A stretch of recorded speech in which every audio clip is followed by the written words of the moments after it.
Assalamualaikum warahmatullahi wabarakatuh. Perkenalkan, nama saya Rizky Aulia Pratiwi, NPM 2201010103, nomor D024.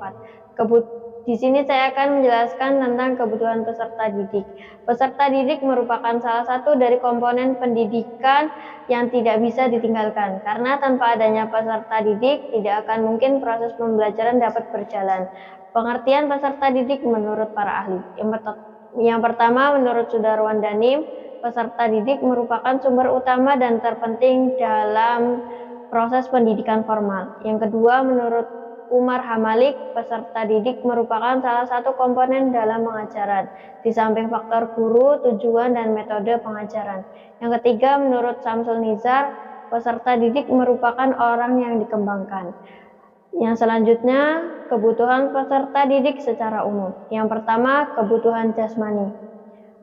Sesuai teori kebutuhan menurut Maslow, kebutuhan jasmaniyah merupakan kebutuhan dasar setiap manusia yang bersifat instinktif dan tidak dipengaruhi oleh lingkungan dan pendidikan. Yang kedua, kebutuhan akan rasa aman merupakan suatu kebutuhan yang sangat penting bagi kehidupan peserta didik, terutama rasa aman di dalam kelas dan di sekolah. Setiap siswa yang datang ke sekolah sangat mendambakan suasana sekolah atau kelas yang aman, nyaman, dan teratur, serta terhindar dari kebisingan dan berbagai situasi yang mengancam. Yang ketiga, kebutuhan akan kasih sayang. Semua peserta didik sangat membutuhkan kasih sayang, baik dari orang tua, guru, teman-teman sekolah, dan dari orang-orang yang ada di sekitarnya. Peserta didik yang mendapatkan kasih sayang akan senang, betah, dan bahagia berada di dalam kelas, serta memiliki motivasi untuk berpartisipasi aktif dalam kegiatan belajar mengajar. Yang keempat, kebutuhan akan penghargaan terlihat dari kecenderungan peserta didik untuk diakui dan diperlakukan sebagai orang yang berharga diri. Yang kelima, kebutuhan akan rasa sukses.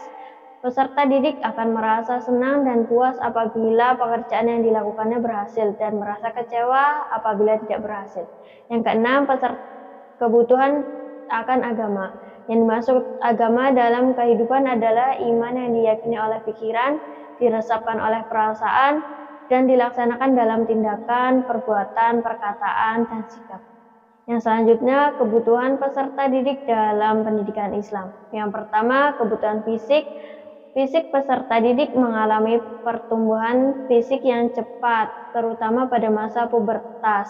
Kebutuhan biologis yaitu berupa makan, minum, dan istirahat dalam hal ini menuntut peserta didik untuk memenuhinya. Yang kedua, kebutuhan sosial, yaitu kebutuhan yang berhubungan langsung dengan masyarakat agar peserta didik dapat berinteraksi dengan masyarakat lingkungannya seperti diterima oleh teman-temannya secara wajar. Yang ketiga, kebutuhan untuk mendapatkan status.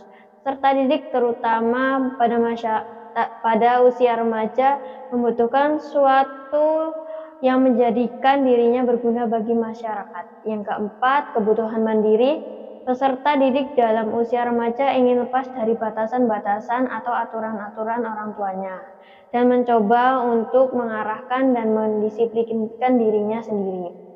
Yang kelima, kebutuhan untuk berprestasi, artinya dengan terpenuhnya kebutuhan untuk memiliki status atau penghargaan. Kebutuhan untuk hidup mandiri dapat membuat peserta didik giat mengejar prestasi. Yang selanjutnya, hakikat peserta didik dalam pendidikan Islam. Peserta didik secara formal adalah orang yang sedang berada dalam fase pertumbuhan dan perkembangan, baik secara fisik maupun psikis. Pertumbuhan dan perkembangan merupakan ciri seorang peserta didik yang perlu bimbingan dari seorang pendidik. Pertumbuhan menyangkut fisik, perkembangan menyangkut psikis. Menurut pasal 1 ayat 4 Undang-Undang Republik Indonesia Nomor 20 Tahun 2003 tentang Sistem Pendidikan Nasional, peserta didik adalah anggota masyarakat yang berusaha mengembangkan dirinya melalui proses pendidikan pada jalur, jenjang, dan jenis pendidikan tertentu. Samsul Nizar dalam bukunya yang berjudul Filsafat Pendidikan Islam, Pendekatan Historis, Teoritis, dan Praktis mendeskripsikan 4 kriteria peserta didik, yaitu peserta didik bukanlah miniatur orang dewasa, tetapi memiliki dunianya sendiri. Yang kedua, peserta didik memiliki periodisasi perkembangan dan pertumbuhan. Yang ketiga, peserta didik adalah manusia memiliki kebutuhan, baik yang menyangkut kebutuhan jasmani maupun rohani yang harus dipenuhi. Yang keempat, peserta didik adalah makhluk Allah yang memiliki perbedaan individu, baik disebabkan oleh faktor bawaan maupun lingkungan dimanapun ia berada. Sekian yang bisa saya sampaikan. Apabila ada kesalahan, saya mohon maaf. Saya akhiri. Wassalamualaikum warahmatullahi wabarakatuh.